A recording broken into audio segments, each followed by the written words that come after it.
In the early winter of 1981, the small mountain community of Keddie in California's Sierra Nevada foothills was a place where the ordinary and the extraordinary coexisted in quiet tension.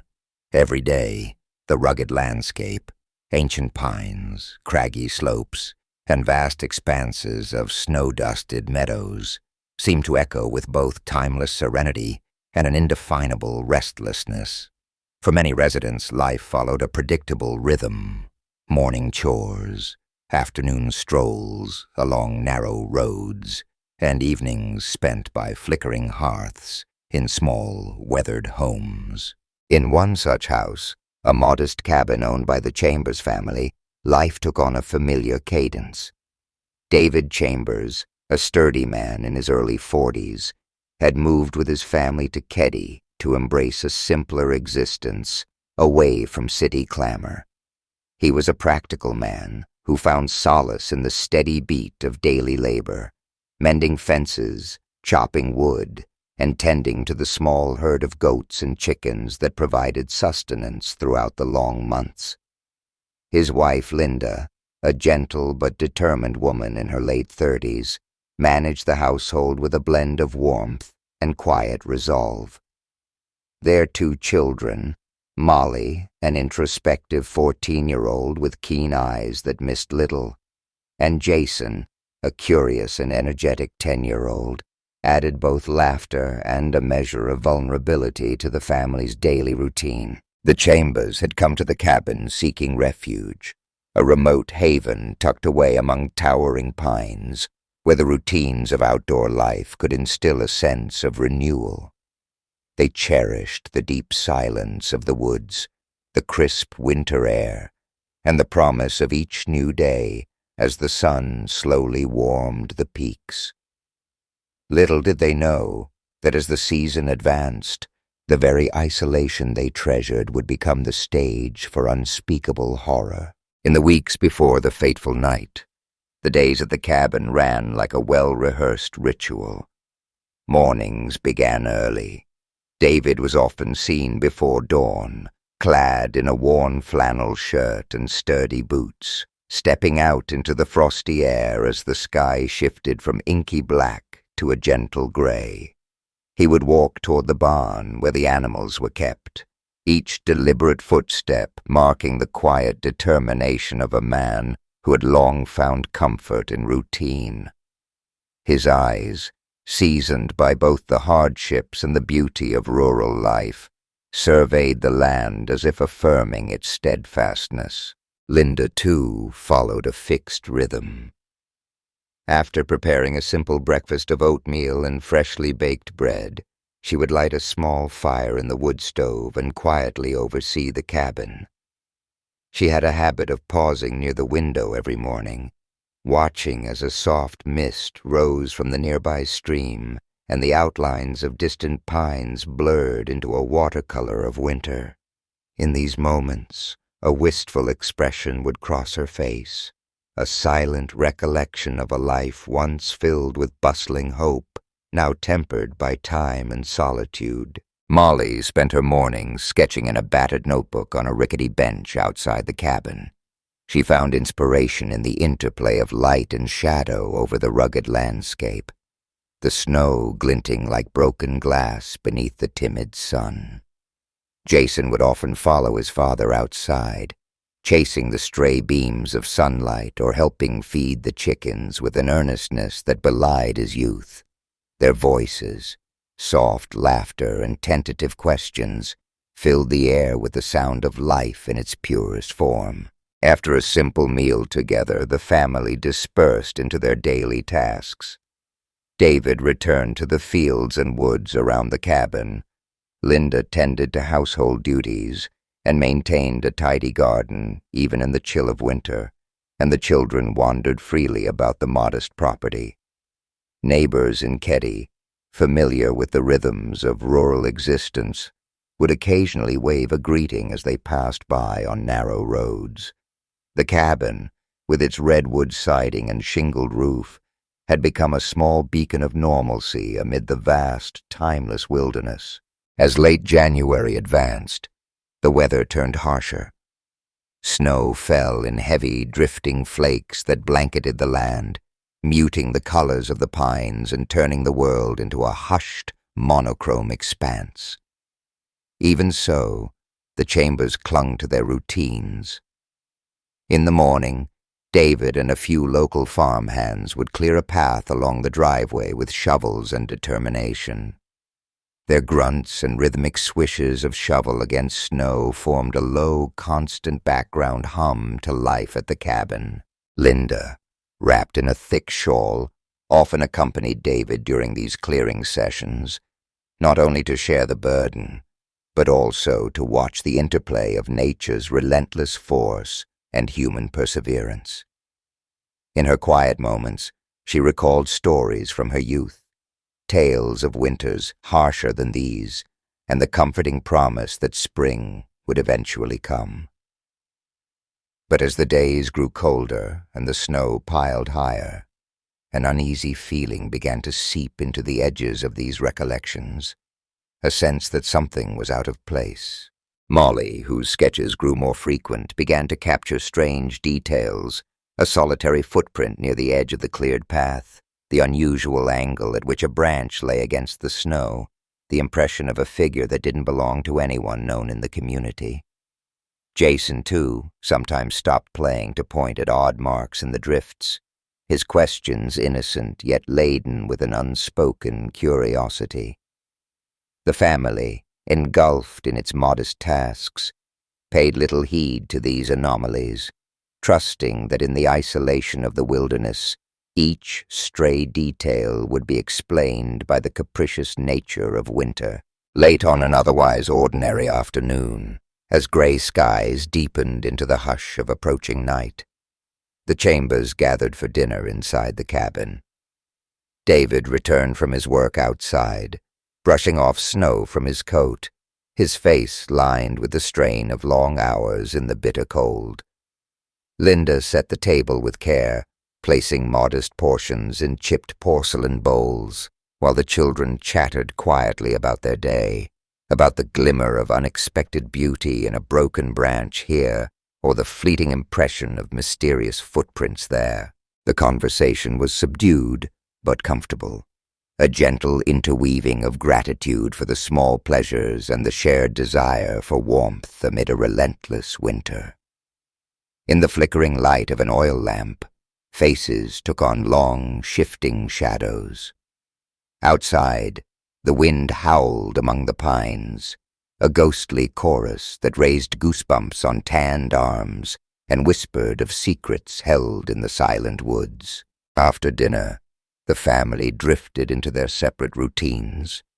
David retired to his small study with a well-worn book, seeking to lose himself in ink and paper while the fire crackled in the hearth.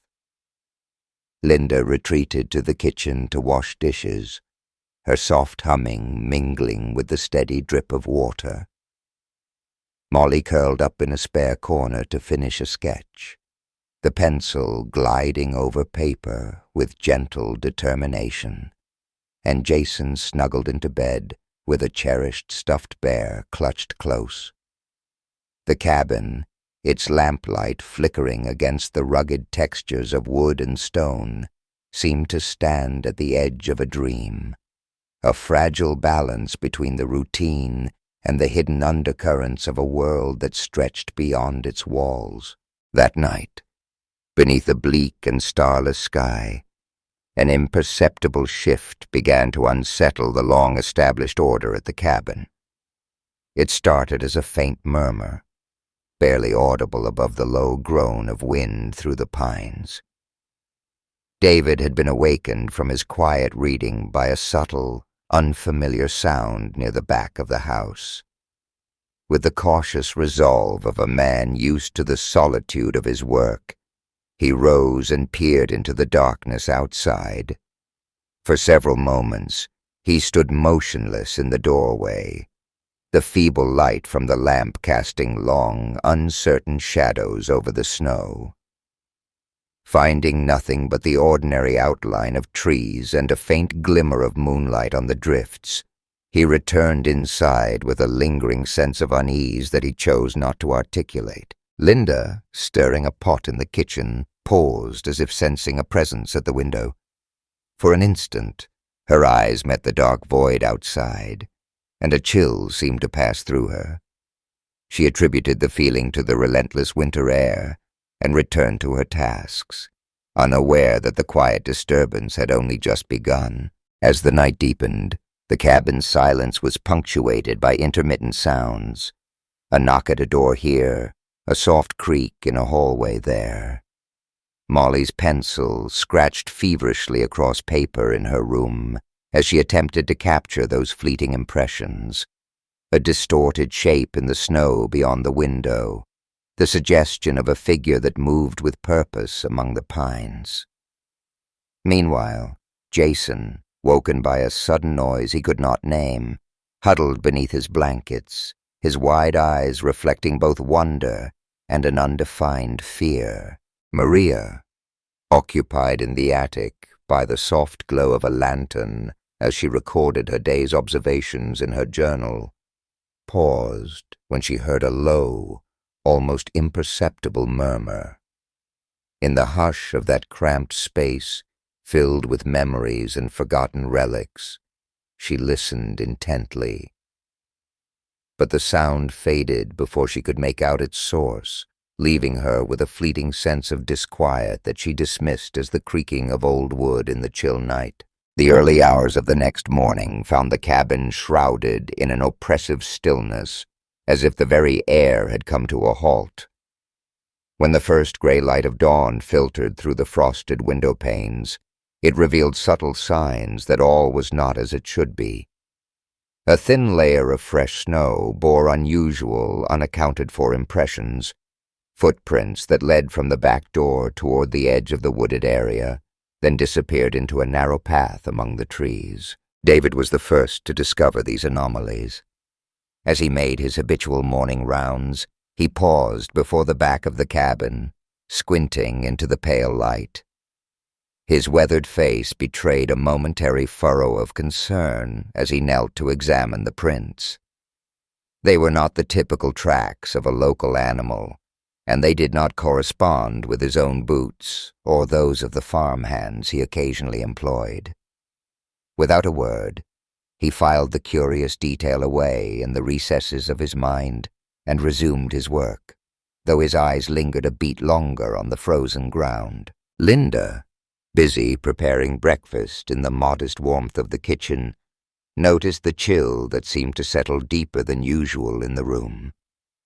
The low hum of the old radio mingled with the crisp sound of her stirring, and for a fleeting moment she felt as though a shadow had passed just beyond the glass, a vague disturbance that left her with an inexplicable anxiety. Victoria, already awake before the children's raucous greetings for the new day, took one last look out the window as she set about smoothing the creases in her daily schedule. Her mind, still lingering on the quiet disquiet of the previous night, noted the unusual impression on the snow, but like her father, gave it little thought. The hardships of remote life had taught her to rely on routine and dismiss the small anomalies that sometimes brushed against the edges of normality. Maria, upon descending the narrow attic stairs, discovered a small folded scrap of paper tucked against an old trunk. It was a note, written in a style unfamiliar to any of the household's known correspondences. The note read simply, "Tonight, they watch." Maria's hands trembled as she clutched the paper, and though she hesitated, she kept it hidden in her journal. In that moment her intuition whispered of a looming presence, though she dared not speak of it aloud. As the day wore on, an uneasy undercurrent wove itself through the cabin's daily life. Tasks continued in their prescribed order. Meals were prepared and eaten, chores were performed, and the children went about their quiet routines. But a subtle tension lay just beneath the surface.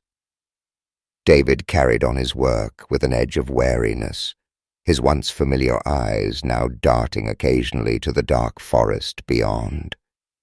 Linda's gentle smiles were laced with a note of apprehension, and even young Molly's doodles hinted at shadowy shapes and ghostly figures amid the winter landscape. Neighbors who passed the remote cabin made furtive glances, remarking in hushed tones about the unusual quietness that seemed to have descended over the Chambers homestead. At the local general store, old-timers spoke of a chill in the air and mysterious footprints seen in the freshly fallen snow, details that no one could easily dismiss. Yet most in Keddie trusted the long-standing routines of country life and assumed that nature, in its untamed state, was responsible for these peculiarities. That fateful night, when darkness had fully reclaimed the sky, the cabin was alive with the sounds of routine, the soft creak of floorboards as the family settled into their evening habits, the gentle murmur of whispered conversation in quiet corners, and the intermittent click of a clock counting the seconds of an ordinary night. No one anticipated that this routine would soon be shattered. In the darkness, unseen in the ordinary flow of the night, an intruder moved silently among the shadows outside the cabin. There were no alarms, no signs to warn of this presence. Instead, the night seemed to swallow every small sound, the rustling of the wind, the quiet murmurs of the trees, leaving only a heavy, anticipatory silence. Within the cabin, little did anyone know that each of these fleeting moments was a precursor to an event that would forever alter the fabric of their lives. In the final hours before dawn, a series of inexplicable occurrences unfolded with an almost imperceptible gradualness. A door was left slightly ajar where it should have been secure. A window that Linda remembered closing in the early evening was found open, letting in a sudden burst of icy air. In a narrow corridor, a shadow flitted past, a shape so quick and defined that it seemed almost deliberate. The Chambers, immersed in their nightly routines, did not immediately notice these disturbances. Each anomaly was absorbed into the familiar pattern of rural life, a pattern that had always provided solace in its predictability. Then, in a moment that would come to define the night, chaos broke out. Without warning or herald, the tranquility of the cabin was ruptured. In the darkness, outside or perhaps within an adjacent room, sounds erupted, indefinable yet undeniably violent. Screams, muffled and abrupt, pierced the silence. Footsteps pounded on the wooden floors, and for a brief time, the serene routine shattered into an unrecognizable maelstrom of panic, confusion, and horror. David, who had stepped outside earlier to check the perimeter, was nowhere to be seen when Linda later discovered his empty boots by the back door. The children's beds were left disturbingly unguarded, and a particular silence reigned in the rooms where once warm voices had filled the air. In the pre-dawn gloom, the cabin bore the terrible imprint of what had transpired, a scene so surreal that even the most vivid memories would later struggle to capture every detail. When the first light of dawn finally broke over the frosted peaks, the full horror of the night was laid bare. Neighbors, roused by anxious calls and the stark evidence of the carnage, gathered at a distance. The Chambers cabin, once a snug refuge in the wilderness, had transformed into a silent monument to tragedy. Bodies were discovered throughout the house, a grim tally of lives violently upended. David's absence was glaring, his final whereabouts unknown. Linda's once steady hands were now stained with the inexplicable evidence of terror. The children, whose innocent laughter had once graced the halls, were found in anguished stillness. Maria, too, was discovered in an empty room, having fallen victim as the night swallowed her presence. Detectives were summoned, and in the chill of that winter morning, Officers meticulously combed through every detail of the scene. Footprints in the snow, broken objects, and the strangely worded note found by Maria all became part of an investigation that would perplex even the most seasoned investigators. Each piece of evidence was collected with clinical precision, yet the true sequence of events, the identity of the unseen assailant, remained shrouded in mystery. In the aftermath, the community of Keddie was left to grapple with grief and bewilderment. Neighbors spoke in whispered tones about the once friendly cabin that had suddenly become a house of horrors. The local newspaper carried grim headlines that recounted the tragedy, while investigators struggled to piece together the moments leading to that fateful night without the benefit of a clear explanation. The familiar routines of daily life, once a bastion of normalcy, had been irrevocably shattered, leaving a void that echoed with unanswered questions. Linda, now a haunted figure among those who remembered the Chambers family, clung to fading remnants of her earlier life. She recalled the simple pleasure of a shared meal and the warm comfort of her husband's quiet resolve. Her days became a blur of sorrow and unspoken memories, each moment a painstaking reminder of what had been lost. Victoria, her heart heavy with immeasurable grief, struggled to make sense of the life that remained, a life that had been so abruptly and brutally transformed. Maria's journal, recovered from a small chest in the attic, provided a fragile thread of recollections that investigators later pored over. In its neat script were the mundane details of life at the cabin, the daily routines, the pleasant rituals, and, intermingled, a series of small, eerie observations. An out-of-place footprint, a door that resisted being closed, a fleeting sensation of being watched. These entries became a vital, if heartbreaking record of the final days of a family that had believed in the simple promise of daily routine. Over the ensuing months, the investigation into the Keddie cabin murders took on an almost mythic quality.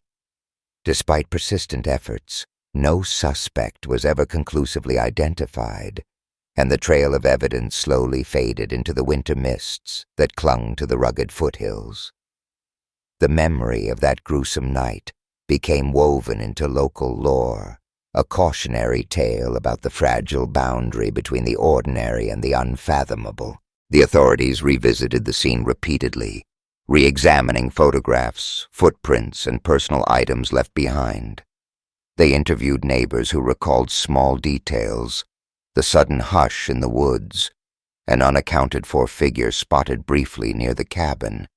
But no theory could fully bridge the gap between the peaceful routines of life and the brutal violence that had erupted that night. For the community, the cabin itself became a symbol of a mystery that defied explanation. In subsequent years, visitors to the now abandoned property reported strange sensations, a feeling of being watched, the sound of soft footsteps on snow-covered ground, or a whisper carried on a cold breeze.